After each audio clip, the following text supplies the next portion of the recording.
Hello everybody and welcome to day 28 of the Wisdom Challenge. You guys already know what this is by now. We've only got 3 days left, so I hope you guys are paying attention and knowing what's going on. But if you don't, check out day 1, and in that video I give more of an explanation at the beginning of the video as to what this is all about. But if you guys already know what this is about, we're going to get straight into this. We got 2 things we got to do. Y'all know what they is. Number 1 is what you got to do. You need to hit that subscribe if you're feeling the vibe and you want to join the tribe. Number 2 is we all are going to invite the Holy Spirit. Obviously, if you guys want to, I'm going to invite the Holy Spirit to give us the wisdom of the Lord behind the knowledge of the Lord, that is the Bible. We are in Proverbs 28 in the Passion Translation, and let's get straight into this. Where are we? Verse 1. Guilty criminals experience paranoia even though no one threatens them. But the innocent lovers of God, because of righteousness, will have the boldness of a young, ferocious lion. Guys, this is something that we see in modern day society. And as soon as I read this, it reminded me of Kanye West. And the reason why it reminded me of Kanye West is because Kanye West said something very important. He said that he feels comfortable to expose a lot of what's going on in the world. Why? Because he said, they can't pin me for any crimes. They can't jail me. They can't say I killed nobody because I have not. Because they have nothing over me. Even if whatever I could have done had nothing to do with what I'm saying, I feel protected. And I think that, sorry, my skin is literally peeling on my face at the moment, guys. Sorry about that. That's like so disgusting. But anyway, that's why I think that this is what it's saying. Guilty criminals experience paranoia even though no one threatens them. This is how a lot of people in the entertainment industry have a chokehold over them, because they don't want to say anything. They don't want to speak up because they're afraid. Why are they afraid? Because they know that even if it's not about the things that they have done, there are things that they have done that can be used against them. And again, that's why being a wise person is, it's not that we are wise. Like, when I talk about legality, and I often have this like debate with people, because a lot of people, engage in illegal activity for understandable ways, right? And I'm not saying I'm judgmental. In fact, I actually trust prisoners more than I do government people, as I've said many a time. But the reason why I speak against doing things that are illegal is not because I think the legal system is fair. I think it's one of the most corrupt and evil systems that exist in this world. But wisdom would say, be on the right side of the legal system because it just works out for you in the long run. This is basically what I feel like is being said. Verse 2. A rebellious nation is thrown into chaos, but leaders anointed with wisdom will restore law and order.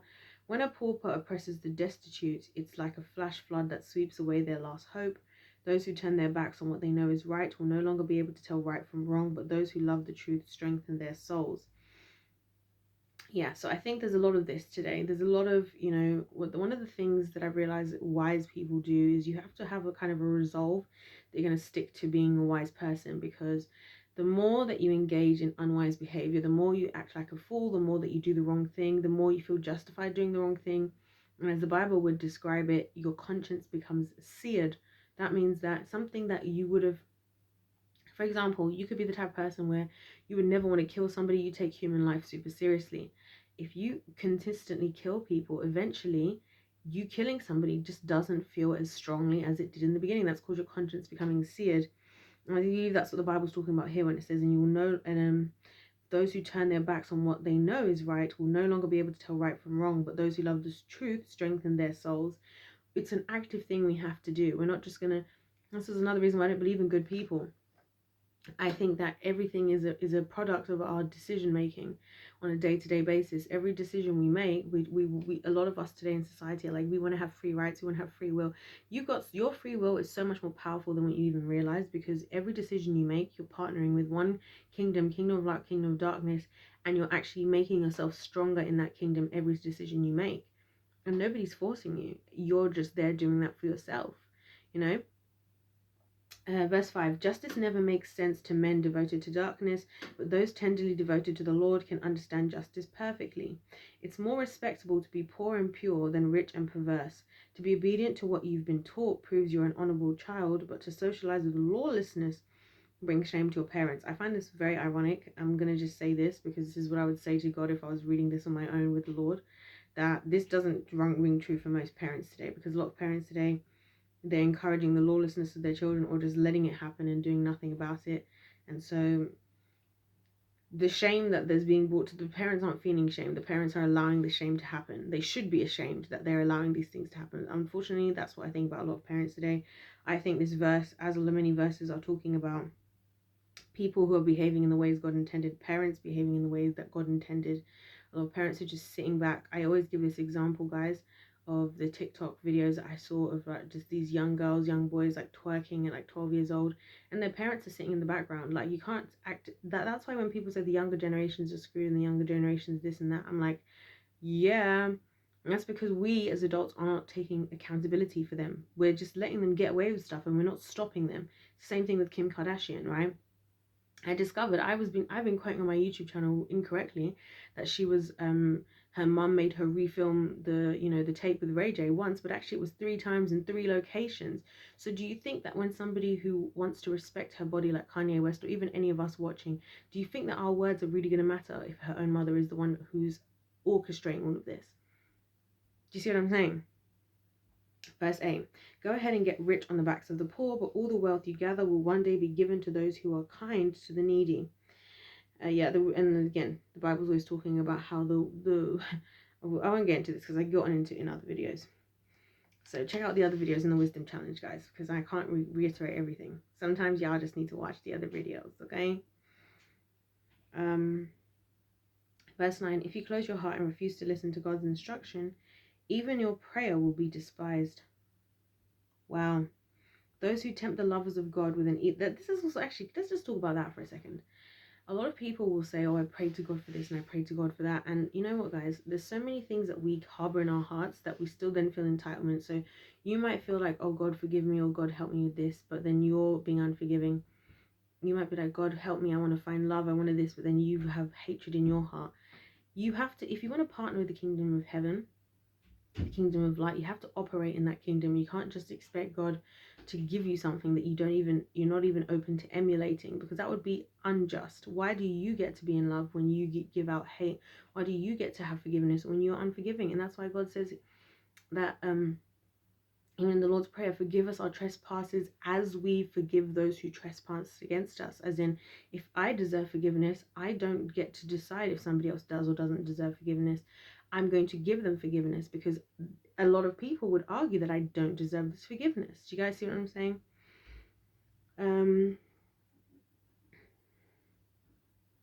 Verse 10, those who tempt the lovers of God with an evil scheme will fall into their own traps, but the innocent who resist temptation will experience reward. The wealthy is in their conceit presumed to be wise, but a poor person with discernment can see right through them. We see a lot of that today. I think a lot of people are on a power trip. They think they're thriving just because they've got money and stuff. They don't know that the day of their destruction is right on the horizon, and when it comes, oh, is it going to come greatly, and oh, are they going to have nothing to stand on, especially because of the type of way that they live their lives. You know, a lot of these wicked people. Verse 12, the triumphant joy of God's lovers releases great glory, but when the wicked rise to power, everyone goes into hiding. If you cover up your sin, you'll never do well, but if you confess your sins and forsake them, you'll be kissed by mercy. Oh, kissed. Overjoyed is the one who with tender heart trembles before God, but the stubborn, we can interchange that with fall at this point, I think. The stubborn, unyielding heart will experience even greater evil. Ruthless rulers can only be compared to raging lions and roaming bears. Abusive leaders fail to employ wisdom, but leaders who despise corruption will enjoy a long and full life. Again, we just see this like theme of God always saying, because God always thinks in the eternal and he thinks in the long term. And I think us as humans, we are built to think in the short term, especially as technology goes forward and everything is easier to get now. And so I think the trap that a lot of us fall into, which is a foolish trap, is the trap of right now. The trap of, oh, this is where I'm at, so nothing can happen to me because this is where I'm at. You don't know where you're going to be tomorrow. You know what I'm saying? I see YouTubers say, these are the wise YouTubers I hear out there who say stuff like, I may have a platform today, but I don't know if I have a platform tomorrow. Smart. That's a smart way to think, because you may not have a platform tomorrow. And if that's the only way you're making money, that's how so many YouTubers even I'm using this as a like real life example, right? That's how so many YouTubers have gone broke, because they thought, oh yeah, I've got 10 million subscribers, 100 million views, whatever they have, and then they think that that's going to last for tomorrow. And we talked about yesterday in the previous video about how don't make boast about what you have tomorrow, because you may not have it. And then you look stupid now, and then now you're the one who's having to beg people. Now you're the one who's having to look to others to support you, and you look stupid. Do you know what I'm saying? So there you go. Anyway, made my point, I think. I hope. Verse 12, the triumphant joy of God's lovers releases great glory, but when the wicked rise to power, everyone goes into hiding. If you cover up your sin, you'll never do well, but if you confess your sins and forsake them, you'll be kissed by mercy. Yeah, we read that. Overjoyed is the one with tender heart, trembles before God, but the stubborn, unyielding heart will experience even greater evil. So we read that. Let's skip down because I've read some of these. So verse 17, a murderer's conscience will torment him, a fugitive haunted by guilt all the way to the grave, with no one to support him. The pure will be rescued from failure, but the perverse will suddenly fall into ruin. Work hard and you'll have all you desire, but chase a fantasy and you can end up with nothing. So a lot there to say. But I think a lot of things that people justify, I instantly thought of abortion. Of course, I'm always thinking of the most extreme thing, but I thought of abortion because a lot of ladies today who will defend the fact that they should be able to terminate their pregnancy, my body, my choice, right? Great. But here's the thing. Have you thought about how that's going to affect you? Because a lot of people do things that they find are justifiable, whether it's revenge, maybe you kill somebody, maybe you kill a baby, whether you spray acid on somebody's face, whether you sabotage their job. People don't think about how that's going to affect you, let alone how it affects them and the people connected to them. How is that going to affect you? Can you handle what you've dished out? And that's something that I think God is highlighting here, that even if you don't care about those people, even if you think they deserve it, can you handle this? And I've seen so many women who go into depression as a result of having an abortion. Something they fought hard for, something that they would talk to somebody like me and say, I'm being misogynistic or whatever, like trying to say that they shouldn't have the baby, that it's not just my body, my choice. Or because I'll say that, well, first of all, the man's involved, so he deserves an opinion. I'll be called misogynistic. Or even past that, I call it murder. Do you think I call it murder, or other people call it murder, or even God, because they're trying to make you feel bad? It's because there's an actual guilt you might feel when that truth sets in for you because you made that decision. That's not me hating you. That's me loving you, because I don't want you to go through that. I don't want you to be going back and thinking, oh, I could have had this child and I didn't, and I can't go back now, and I actually stopped this child from happening, and I was actually feeling connected to what I was calling a ball of cells. Verse 20. Also then says, verse 19, work hard and you'll have all you desire, but chase a fantasy and you'll end up with nothing. A lot of that today, guys. A lot of that today. Just stick to what you can do. Stick to what you know. I say find what you're good at and become the best at it. That's my personal food for thought. I don't like to give advice, but food for thought. Verse 20, life's blessings drench the honest and faithful person. But punishment, and I actually believe that, because I believe that it adds to your reputation. So not only will heaven bless you, but people will, because they see who you are and they will want to support you just for the sake of it, because of who you are. And I found this, I'm thinking about this specifically about One Piece, which I've been watching, guys. I think I've mentioned this before, and I think all the time about how Luffy always has favor with people because of who he is as a person. So the certain sticky situations he gets out of them, not because of anything other than the reputation he's built up with a lot of people. Continues. But punishment rains down upon the greedy and dishonest. Giving favoritism to the rich and powerful is disgusting, and this is done by the type of judge who would betray a man for a bribe. A greedy man is in a race to get rich, but he forgets that he could lose what's most important and end up with nothing. This is so true. And you see it's going back to this insatiable type of thing, which I think we were talking about yesterday, but you see this happen with people where they'll become so obsessed with fame, power, money, right, that they will start to move away from their usual morals and values, which I've always said to you guys, that when you start to go against your own morals and values, that's the beginnings of selling your soul to the devil. I have a whole playlist about that. Let's go check that out. And then in that haze and phase and gaze of doing that, and the fog of that situation, you will then start to lose what really matters. And you'll see men or women, they'll lose their family, people, things that are meaningful to them, that actually are fulfilling in life, they will lose because they chased some kind of nonsense. Yeah. Verse 23, if you correct someone with constructive criticism, in the end he will appreciate it more than flattery. I hope that to be true. A lot of times I've tried to give people constructive criticism, and I'm very nice about how I say things overall. In fact, I've had to learn to be harsher because, people will take advantage. I think we all do better in the long run. I would rather, and this is what I'd recommend to anybody in the winning team, it's better that you tell somebody the truth and then be prepared that even if you were to die in that moment after telling the truth, that you can stand before God and say, well, Lord, this is what I truly thought. Then tell them a lie, and then God be like, why are you lying? Why are you telling people? You could have been the one to let them know that they were wrong about this.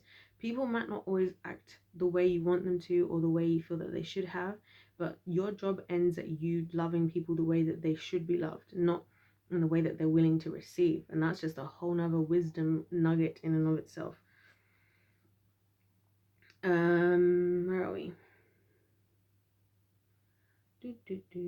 Verse 24, a person who would reject his own parents and say, what's wrong with that, is as bad as a murderer.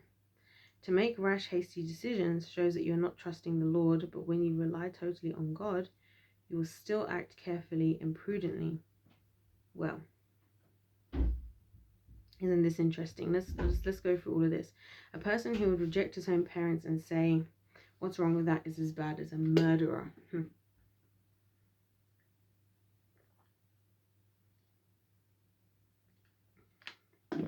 I must again highlight here that the Bible is specifically talking, I believe, about parents who are behaving as parents should. A lot of parents today, they weaponize their parenthood as in like, I'm your parent, I'm your mom, I'm your dad, you should basically become my slave. If God isn't asking us to be his slave as children, then why are human parents expecting that, right? But I think what he's saying here, he's talking about the disrespect and the rejection of good, wise counsel, which is what I believe good parent represents, is good, wise counsel. That's why earlier in Proverbs we saw it said, teach your child in the way he should go, and when he's older he will not depart from it. That's why I said to you guys that honor your mother and father, which is one of the Exodus 20, right? One of the 10 commandments. Honor your mother and father and you shall live long. I said this, and then Proverbs actually went on to develop it, that it's saying that when you have a good mother and father and you follow their wise wisdom, you'll live long because you'll have tools to live long. So it's unwise to reject your own parents and say what's wrong with that, is as bad as a murderer. Yeah, you're doing something stupid that's only going to work out to your own disadvantage in the scenario that you have good, wise parents. Verse 25, to make rash, hasty decisions shows that you are not trusting the Lord, but when you rely totally on God, you will still act carefully and prudently. I think this is true, and this is something I will be very happy and comfortable to tell you guys I struggle with, because a lot of times, like, one of the things I was talking about with God literally today, actually, was that sometimes I just feel the pressure, not because of him and not because of me, but because of other people, to have to achieve or do or be certain things in a certain period of time. And it does backfire. I've noticed that it's always best for me to wait till it's the time that I feel is the right time, because of various things about me as a person. One of the things is that I'm somebody who I like to take a while to process information, because I think a lot of people are quick to respond, and so when they respond to things, they're responding off of their initial emotion as opposed to stopping and thinking, analyzing, researching, and coming to a conclusion. That's why a lot of people like my videos, because a lot of things that I say on YouTube, I didn't just go with the first thing I thought. I didn't just try and jump on the bandwagon and make a video because everybody's talking about it. If I need an extra couple of days to think about it before I make a video, I'll do it. You know what I'm saying? And sometimes I'll think I should have even waited longer. Sorry, excuse me. So, if you're trusting, that's why it says to make rash, hasty decisions shows that you are not trusting the Lord. It means when I try to rush as the sake of other people, I'm basically putting God before me, because deep down, my body, my spirit, the Holy Spirit that dwells within me is telling me that I need to take the time. I'm thinking I need to do something based on the algorithms and based on consistency of YouTube, like people try to tell me. God's like, no, if you trust me, you'll trust that whatever I have for you, it does not have to exist in the framework of what society tells you. And I'm just giving you guys a personal example, because I want you guys to know that as everything I'm reading with you all, I'm learning and I'm growing with you all. This is a journey. I'm not a perfect person, and I wanted to make this series this month because I want you guys to see that this is how I apply the Bible to my actual physical life. You know, and this is something that God had to show me. Like, why do you always think you have to do everything in a certain period of time, and if you don't, then it's not going to happen? It's like, no, I am God. I said I will bring the work. I will bring to completion the work that I started in you. I believe that's in Romans. He's the one who says he's the author and finisher of our faith. He is the one who does it. So if I believe God and I believe what his Bible says, then why do I act like, oh, if I don't do this today or tomorrow, this isn't going to happen? No, that's not trusting in the Lord, right? So I'm telling you guys that from personal experience. And that's what it says, but when you rely on God, you will still act carefully and prudently. You'd rather take the extra, not saying procrastinate, because that's another trap.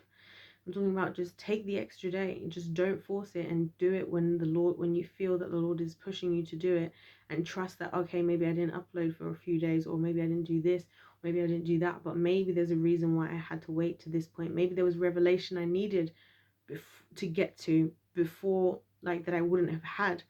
And I've definitely experienced that in multiple different ways, not just on YouTube, but in real life as well. And I say real life, YouTube is real life for me, because my YouTube, I just say I'm just sharing, guys, genuine stuff that I'm going through, or that I think, or whatever. Anyway, we've been going on for ages. We're nearly done.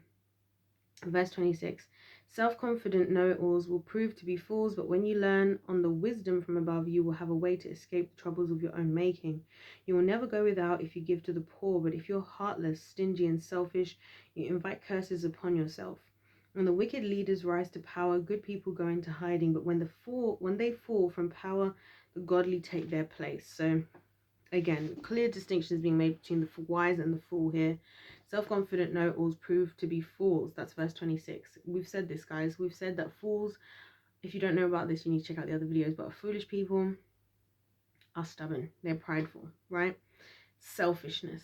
Like, there's one thing that I find so interesting is God, I've realized something, guys, across the board, is God always blesses a generous person with everything, because he knows that that stuff is going to go to more people, right? God does not tend to bless selfish people. Why? Because it's only going to feed their own internal desires. So what's the point? You're not going to be a vessel of God, because a vessel of God would be generous, you know. The kingdom of darkness, however, will bless a jealous, selfish person, because then you just get to feed things into yourself and feel powerful, and basically just be living in more and more delusion every day until you have to reach the point of destruction, right? And then when verse 28, which is the last verse we read, when wicked leaders rise to power, good people go into hiding, but when they fall from power, the godly take their place. For me, the thing that sticks out here is the fact that it's destined, right? We all talked about this in one of the previous verses, the prophecy of your boasting, right? And how when you are a prideful person, when you're wicked, when you're foolish, it's not that you could fall, you could reach destruction. That day is coming. And we even did the proverb that was like, the righteous will fall 7 times and get back up again. That's not the story for the wicked. And I think that's what God is highlighting, that don't get in the pridefulness of foolishness, that because you're getting away with wickedness, you're going to continue to thrive. Because at a certain point, everything you built up is going to be handed over to the wise, who are being teachable and had humility, whom the people will trust, the people will favor, the people will love, will bring thriving to the people, and you will look stupid. And that's what I get from that. So you guys let me know your thoughts anyways in the comment section down below. Sorry these videos have been a bit late. Life is happening, but you know, we move. Thank you so much. If you enjoyed this video, don't forget to hit that subscribe. If you're feeling the vibe and you want to join the tribe, don't forget to like and comment, because if life's a game, let's play to win. See you guys next time. We're nearly done with this challenge. I can't believe it. God bless every single one of you. And I'll see you in my next one. Goodbye.